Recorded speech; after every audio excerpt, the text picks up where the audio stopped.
Hello everyone, thanks for checking out my video. Technology stocks were rallying like nothing has happened last week.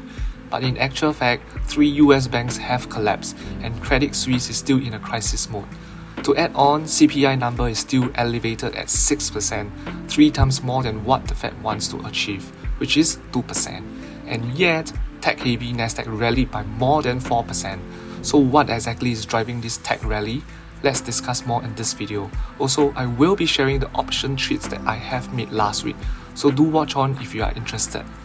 The US stock market had a wild week. It started off relatively weak, bounced back during the midweek, and then it rallied and finally pulled back on Friday. This is what we call a whipsaw movement.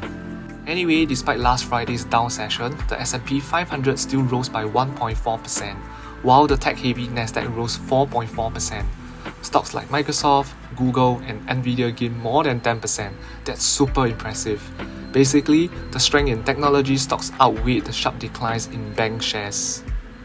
Based on my personal view, this tech rally could be likely due to 2 reasons. Number 1, investors are rotating their money from the financial and banking industries to tech industries.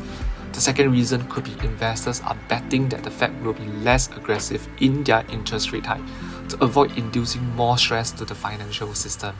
And when interest rate stops going up, high growth and tech firms usually benefit from it. Looking ahead, there are 2 key events to watch out for. The first one would be the FOMC meeting, which is taking place on 21st and 22nd March. The most important news from this meeting would be none other than the interest rate hike. But of course, Wall Street will also want to hear from Jerome Powell on how the Fed view the current economy and situation, and what's the rate hike trajectory moving forward. Currently, the market sees a 60% probability of a 25 basis points hike for this month, and a possible pause when the Federal Reserve convene again in May. Some are even expecting the Fed to cut the rates by the end of the year. This expectation likely arose from the recent banking crisis due to a high interest environment. Prior to this, the market was actually betting on a hawkish Fed at a 50 basis point rate hike this month. Anyway, my view is that the Fed is pretty stuck at the moment. On one end, they don't want to ease off their fight against inflation, while on the other hand, obviously they also don't want to trigger a wider than the current financial or banking crisis. Therefore, in order to strike a balance, it seems like 25 basis points is probably the way to go, instead of no interest rate hike or 50 basis points this month. Alright, that's just the first key event for the week. The second important event or news to watch would be the development of the banking crisis. Typically, the regulators will use the weekend to hammer out policies or rescue plans, if any. At the same time, we all saw on the news that the big 4 US banks and some other big banks are likely to offer assistance for First Republic. While in Switzerland, the Swiss National Bank says it will support Credit Suisse with liquidity if necessary. UBS is also in talks to buy all or some of Credit Suisse. So all these are still work in progress as this video is being recorded. As shared in my last video, this banking crisis will take weeks or even months to pan out. So guys, don't get too excited with any stock market rally at the moment. This coming week will continue to be a huge week for First Republic, Credit Suisse and the banking industry. The market will continue to respond to the latest developments in the sector. Now let us cover the technical analysis portion. SPY looks pretty flat to me by the end of last week, despite massive up and down throughout the week. In my last video, I shared that SPY needs to reclaim the important levels around 388 to 390. Look at where we are now, stuck at 390. Again, as mentioned last week, we need at least 2 green candles above 390 to have a chance of grinding up in this weak market. The good news for the bulls is that we have reclaimed the 200 moving average, which is currently at 389. But that being said, we are still within the 388 to 390 supply zone. We need to have a clean break above this and retest 50 moving average at 396 to be slightly bullish. For bulls to be full control, we need to close above 400, where the 23.6 Fibonacci retracement level is. When that happens, it may potentially open the gate towards that gap at 405 to 406. That will be the heaviest resistance in the short term, because that is also where the green dotted uptrend line is. So if you are a bear in this market, watch out for those key levels that I have highlighted and set stop losses if necessary. On the other hand, bears would want SPY to start falling below the 388 to 390 area again. It will be the best game if SPY starts closing below the red dotted downtrend line, which is around 385 to 386. When that happens, momentum will be with the bears, and 381 could be inside, where the 50% Fibonacci level is. Huge support will come in at 372. This level is very critical. Once broken, we may be headed towards 350's range or even retest October 2022's low. Alright, let's now move on to Apple. Ever since Apple bounced off the 38.2 Fibonacci retracement level, it has been holding up pretty well. In my last video, I shared that on the upside, it's quite simple.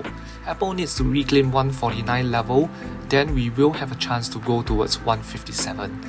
And guess what? Apple hit 156.7, just 0.3 off 157. Okay, come this week. Again, this 157 is very important. On the chart, it seems like a double top is forming. That's a bearish pattern. But yes, there's a but. MACD just had the bullish cross. So bulls will want this bullish momentum and strength to continue into the week to invalidate this double top pattern. Once this pattern is broken, Apple could fly towards 160 range, say maybe around 165. However, to the bears, here's something for you. It appears that 157 has been quite a heavy resistance. Check this out. Since September 2022, we have tested or went close to this level at least 6 times, and Apple could not break above it. Therefore, I cannot emphasize how important this level is for the bulls and the bears. Okay, so let's say Apple gets rejected again at 157 and the bearish double top bottom pans out, then the next support is at 149. If bad news come out this week, be it from powwow or from the ongoing banking crisis, we could then have a high chance of sliding towards the gap and 200 moving average at around 146 to 147. And if Apple can hold this area, great, because we could then have a potential incoming golden cross, and that is a bullish sign. On the downside, more support are at 145 and 144. To be honest with everyone, I think in the very near term, or at least this week or maybe even next week, the chance of Apple breaking below 144 is relatively low. Because if you look at the chart, we have been chopping above this level for about 1.5 months since early February. During this period, economic reports came in showing inflation is still hot, job market is still good, we had Powell saying he wants to be aggressive in rate hike, we also had the banking crisis, and yet Apple has not broken below 144.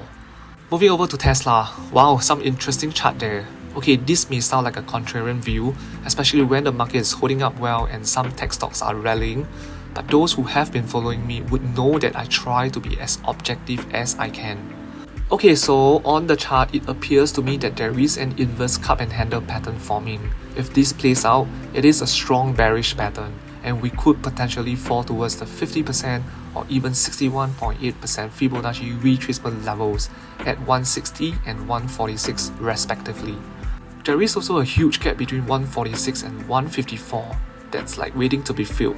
This area should offer strong support in my opinion, but if it doesn't, things can turn really ugly very fast. But let's not go into that first until the inverse cup and handle pattern plays out. Alright, before I move over to the bull thesis, I will make this a quick one. I have been doing this weekly market analysis for close to a year and sharing all this for free. Not sure if I could ask for a little support here. So 3 ways you can support me, from the easiest to the toughest. Firstly, hit the like and subscribe buttons and comment something below, so it will help with the YouTube algorithm and I can grow my channel faster. Secondly, if you would like to sign up for Weibo brokerage account, which is similar to Momo and Tiger, do use my referral link.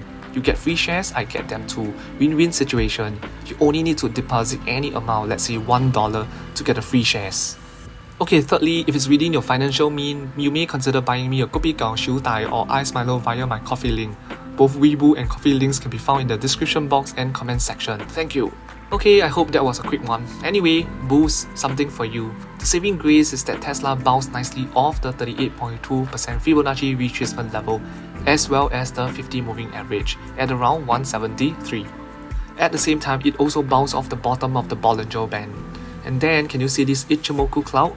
Tesla has been able to sit above it for a few trading days. So all this bounce and hold indicate very short-term strength to me. That is also why I sold a put option last week. More on that later in the option trades segment. Come this week, bulls would want to pay attention to 190, and that is the next immediate resistance. When that breaks, say we have about 2 green candles above it, then I think we could quite easily charge towards 210's range again, and that is where a mini consolidation zone is, between 190 to 217. And for Tesla to invalidate the bearish inverse cup and handle pattern, I think we need to close about 2 or 3 days above 190. I mean, to err on the safe side, if we can reclaim 200, that's the best. Moving over to Google, remember last week I shared that the Bollinger Band for Google is getting narrowed, and the next movement, regardless of which direction, will likely be massive. So Google chose to go up and printed 5 solid green candles last week, and if you managed to ride the uptrend, you would have profited quite a fair bit. Anyway, Google is currently hitting a heavy resistance, which is the 200 moving average at 102. In fact, it tested it on Friday, but could not close above it. Well, it went close enough. So this week, Google will likely retest it again, so let's see if it can close above it this week. If yes, then it's bullish, and we would be headed towards 105. Maybe give and take a little to 108. Remember, I also shared that so far when Google tested this 105 area, it has always been rejected, so expect some sellers to step in here. But if bulls continue to overwhelm bears, wow, the upside from this point can be quite massive as it enters the next consolidation zone that ranges between 105 and 120. Okay, but let's say 200 moving average or the level 105 does its usual thing again by rejecting Google. That could be a bearish double top formation forming, and Google may fall towards the next support at 100 or even break below it. To me, that's not a big concern for bulls because we have multiple support levels at the bottom, namely 97, 94, and the last line of defense at around 85 to 87. That is also the level where I sold a put option some time ago. Okay, the slightly good news for the bears is that Google has rallied too hard and it is currently hitting outside of the top Bollinger Band, and typically a retracement should follow soon. But whether is it a big or a small one, nobody knows. This is also why I then sold a covered call contract last Friday. Okay, so this brings me to the option trade segment. So last Friday, I placed a sell order for Google Call with a strike price of 105, expiration date is 21st April. The order was filled just 5 minutes before the market closed. For those who are not aware, selling call is a slight bearish move, and I have at least 100 shares of Google, and hence this is called a covered call. Basically, I need Google to close below 105 on 21st April to profit fully from the trade. So anyway, the reason why I sold this call contract is because, as highlighted, Google went out of the top Bollinger Band and the pullback is expected, especially after 1 full week of massive run-up. To add on, the RSI indicator has reached an overbought level. The last 4 times it reached this level, Google had a pullback. Also, as covered earlier, we have 2 huge resistance levels at the top. One is the 200 moving average, the other is the 105 to 108 zone, where Google has not been able to break above it since September 2022. That's about half a year ago. This is also why I chose 105 as the strike price, as I believe sellers will step in around this area to push the price down. Okay, let's say the trade doesn't turn out to be what I want, and let's say Google wants to fly further and stay above 105, I am okay with it as well. My cost price for this 100 shares is $100, where I got assigned when selling put contract previously. Therefore, if my shares get caught away at $105, I lock in $5 profit per share, and that's $500 profit for 100 shares. And then add on the premiums of $285 I got from selling the call contract. I will profit a total of $785 for this trade. That's about 1,000 Sing dollars. Not too bad for coffee money, right? Anyway, at this point, if you have learned something from my option trade, do comment below as I continue to share more, or buy me a coffee using the link below. Moving on, last week I also sold a cash secure put contract for Tesla. That's a slight bullish move. Strike price is 140, expiration date is 21st April again. So here are my thoughts process. As shared earlier, 4 signs that Tesla is showing short-term strength. 1. It bounced off the 38.2 Fibonacci level. 2. 50 moving average held. 3. It bounced off the bottom of Bollinger Band. 4. It held above the Ichimoku cloud. So in case you are wondering, hey, I thought it was mentioned earlier that there is this potential inverse cup and handle pattern. Well, yes, but that will take some time to play out. But at least in the very short term, Tesla is showing some strength. So by the time the inverse cup and handle pattern plays out and Tesla starts to fall, my put contract value will drop because of time decay, and that is good for option seller like me. Also, if you realize I chose 140 as the strike price, why so? Well, if you watch closely, 145 to 146 is actually a big support level, but I was kiasu. For non-Singaporean viewers, it means scared of losing. So I chose a strike price that is lower than the major support to offer more margin of safety. But let's say all else fails and Tesla really fall to 140 or below by the expiration date, what's my backup plan? Well, I am happy to hold 100 shares of Tesla at this price. If not, I can roll the option contract to avoid any loss. But then again, what if Tesla does not fall to the level by 21st April? Then I will keep the full $325 premium without having to do anything. Okay, lastly, I also sold another put contract on Bank of America with $24 as the strike price, and expiration date is again 21st April. This is quite a straightforward trade. Basically, the whole banking industry is reacting massively to the collapse of the various regional banks. And when others are fearful, that is when I get greedy. I chose 24 as the strike price because I think Bank of America is of a good value to hold at that price level. Not financial advice, of course, okay? At the same time, that is also where the support level is, around 24 to 25. And I believe amid this banking crisis, the big banks like Bank of America, Morgan Stanley will benefit as more companies and citizens shift their deposits to the big banks. But of course, if the whole financial system crashes in the coming days or weeks, then this stock could fall below 24. And as I said, I am okay to hold it for that price. Here are my end thoughts. The recent rally by tech-heavy Nasdaq looks decent. In fact, some of the tech stocks such as Microsoft, Google, Meta, etc. have shown impressive strength as they reclaim key moving average and price levels. A number of growth stocks such as Sea Limited, Salesforce, Nvidia are faring well too.